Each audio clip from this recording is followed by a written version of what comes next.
Vous devez travailler avec des collègues plus jeunes, de nouveaux challenges vont apparaître et certaines des solutions d'aujourd'hui ne vont bientôt plus fonctionner. Les jeunes vont commencer leur évolution dans une organisation qui fonctionne pourtant parfaitement. Vous allez ressentir une certaine frustration et peut-être même de la colère. Vous allez vous demander pourquoi le monde doit s'adapter aux jeunes générations et pas le contraire. Tout simplement parce que d'ici 2025, la génération du millénaire constituera 75% de la population active sur le marché du travail. Mais travailler avec les nouvelles générations, qu'est-ce que ça signifie? Les générations sont-elles si différentes les unes des autres? Et si oui, à quels défis doivent faire face les entreprises et leurs collaborateurs pour travailler avec les jeunes? La génération Y, ou la génération du millénaire, regroupe les personnes nées entre 1980 et 2000.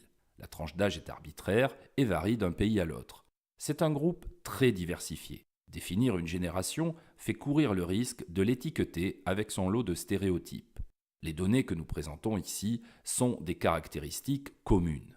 La génération Y a grandi dans l'ère du consumérisme, entourée des technologies modernes et des réseaux sociaux. Elle est flexible, mobile, ouverte au changement, créative et s'adapte rapidement.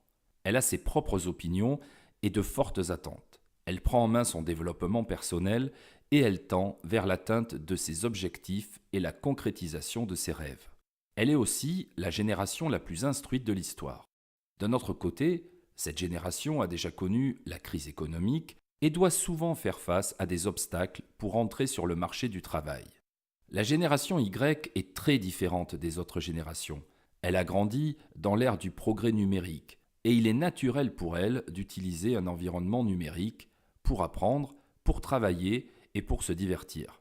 La génération Y a fait lentement évoluer son environnement en termes de méthode de vente, de communication et même d'exécution des tâches.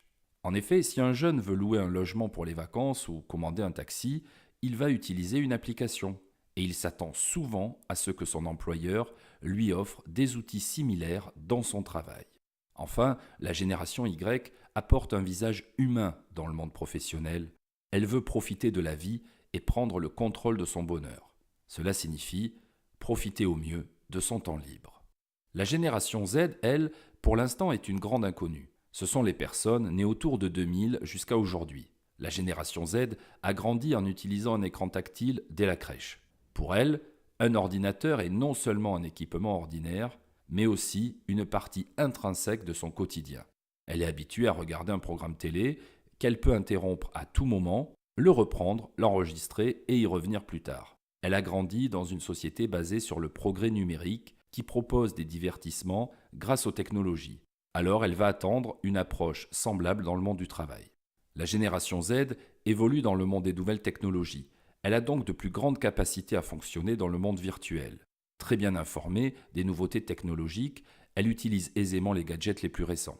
La vraie vie et les relations interpersonnelles sont souvent remplacées par des contacts dans le monde virtuel. Elle est très attachée au monde en ligne. Elle n'a pas peur de travailler à distance et d'utiliser des équipements et des logiciels complexes. Pour elle, la réalité ne doit pas nécessairement être tangible.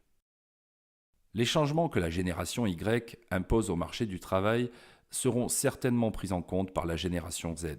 Alors, préparez-vous à travailler avec ces deux générations.